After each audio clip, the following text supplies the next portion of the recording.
Hi friends, आज दिवाळीची खरेदी जे आपल्याला किराणा लागतो त्यामध्ये मी काय किराणा घेतला. तर पटपट असा किराणा घेते, कारण की नंतर पण दुसऱ्या दुकानामध्ये जायचं होतं. त्यामुळे मी पटपट जे लागते ते साहित्य घेतलं. इथे बघू शकता पूजेचे साहित्य, त्यानंतर घरामध्ये जे लागतात वस्तू त्या ज्या पाहिजे होत्या त्या घेतल्या. तर अशा प्रकारे बरंच साहित्य घेतलं. तर इथे बघू शकता नवीन काय दिसतंय.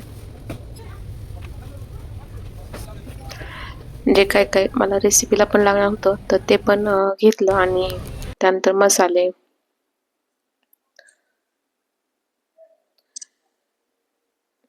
तर इथे बघू शकता चिवडा मसाला पण घेतलाय. दिवाळीसाठी सगळ्यात महत्त्वाचं म्हणजे मोती साबण आणि उटणे, तर ते सुरुवातीला घेऊन ठेवलं. आणि त्यानंतर मग पोहा, बेसन,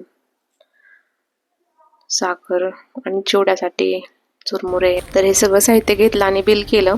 त्यानंतर आम्ही दोघी, मी आणि माझी फ्रेंड शॉपिंगसाठी आलो. आणि जे पाहिजे होतं ते भेटलं नाही, त्यामुळे बाहेरचं शूटिंग केलं आणि गपचूप घरी आलो. तर हा छोटासा मिनी व्लॉग आवडला असेल तर लाईक करा आणि शेअर करा. थँक्यू.